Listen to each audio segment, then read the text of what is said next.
Hello students, आज हम discuss करेंगे ग्राफिकल स्केल्स के बारे में। सबसे पहला क्वेश्चन, ग्राफिकल स्केल क्यों कहलाते हैं? तो इसका आंसर ये है कि ग्राफिकल स्केल्स को इनका यूज करने के पहले पेपर पे या शीट पे बनाना पड़ता है, इसलिए इनको ग्राफिकल स्केल्स कहते हैं। कितने टाइप के होते हैं ग्राफिकल स्केल? मेनली 5 टाइप्स के होते हैं। कौन कौन से? सबसे पहले आएगा प्लेन स्केल, जिसको सिंपल स्केल भी कहते हैं।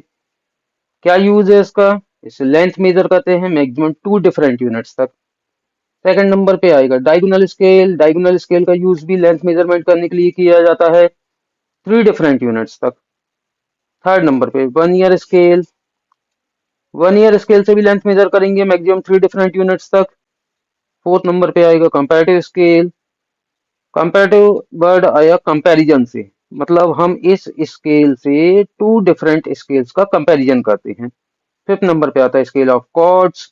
क्या यूज है स्केल ऑफ कॉर्ड्स का? तो स्केल ऑफ कॉर्ड्स से एंगल्स का मेजरमेंट किया जाता है जब प्रोटेक्टर अवेलेबल ना हो।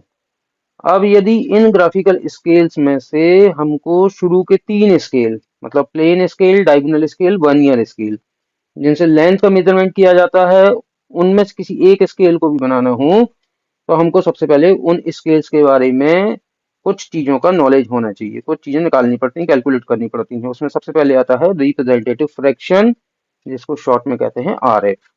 रिप्रेजेंटेटिव फ्रैक्शन क्या होता है? तो रिप्रेजेंटेटिव फ्रैक्शन सिंपली रेशियो है ड्राइंग लेंथ और एक्चुअल लेंथ का। कंडीशन, दोनों लेंथ की यूनिट सेम होनी चाहिए। क्या फॉर्मूला बनेगा? फॉर्मूला बनेगा R F equals to drawing length upon actual length. क्या ध्यान रखना है? जब आप आर एफ की कैलकुलेशन करेंगे, तो क्योंकि वो रेशो है लेंथ्स का और दोनों लेंथ की यूनिट सेम है, तो आर एफ की कभी भी कोई यूनिट नहीं होती, मतलब आर एफ हमेशा यूनिटलेस या डायमेंशनलेस क्वांटिटी होता है। सेकंड नंबर पे आरएफ का जब नाम रिप्रेजेंटेटिव फ्रैक्शन है, तो आपको हमेशा इसको प्योर फ्रैक्शनल फॉर्म में लिखना है, कभी भी इसको डेसिमल फॉर्म में नहीं लिखा जाता। अब यदि हम बात करें कि स्केल आरएफ के अकॉर्डिंगली कितने टाइप के होते हैं, तो स्केल को आप आरएफ के अकॉर्डिंगली 3 टाइप में डिवाइड कर सकते हैं। Number 1, RF less than 1 scale, reducing scale. Number 2, RF greater than 1 scale, enlarging scale. और स्केल फुल साइज स्केल कहलाएगा यदि आर एफ की वैल्यू इक्वल टू 1 हो। सेकंड नंबर पे पैरामीटर जो आपको कैलकुलेट करना है, वो है लेंथ ऑफ स्केल, जिसको शॉर्ट में कहा जाता है LOS. Simple formula, length of scale equal to R F into maximum length to be measured by scale.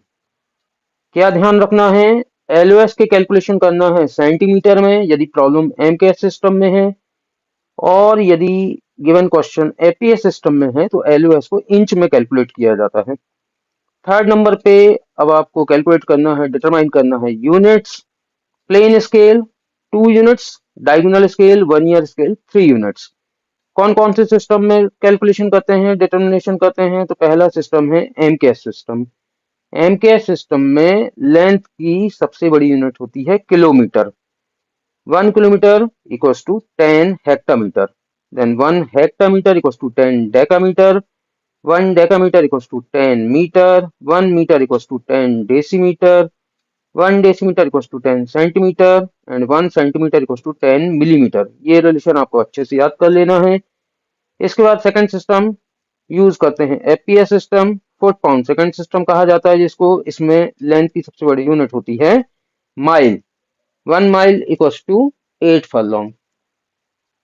1 furlong equals to 220 yards. एक रिलेशन और है, 1 furlong equals to 10 chains. इसके बाद 1 yard equals to 3 feet and 1 foot equals to 12 inches. तो scale के calculation में ये units के कन्वर्जन बहुत फ्रिक्वेंटली यूज होते हैं, इसलिए आपको इन रिलेशंस को बहुत अच्छे से याद कर लेना है। इसके बाद लास्ट आएगा फोर्थ पैरामीटर का कैलकुलेशन, जिसको कहते हैं number of divisions. Plane scale 2 units में बनता है, तो फर्स्ट यूनिट सेकंड यूनिट में नंबर ऑफ डिवीजन के कैलकुलेशन। डायगोनल 1 ईयर में 3 यूनिट्स होती हैं, तो 3 यूनिट में हर यूनिट के कितने कितने डिवीजन, इनके सिंपल फॉर्मूले आपको याद रखना है। सबसे पहले number of division of first unit, n1 maximum length upon first unit. n2 निकालना है number of division of second unit. Simple formula n2 equals to first unit upon second unit. और लास्ट में यदि डायगोनल और vernier scale है और इसमें आपको थर्ड यूनिट के भी नंबर ऑफ डिवीजन कैलकुलेट करने हैं, तो फॉर्मूला याद रखिएगा n3 equals to second unit upon third unit. इसके बाद किसी भी प्रॉब्लम में कैलकुलेशन कैसे करते हैं, ड्राइंग कैसे बनाते हैं, इसको हम नेक्स्ट वीडियो में डिस्कस करेंगे।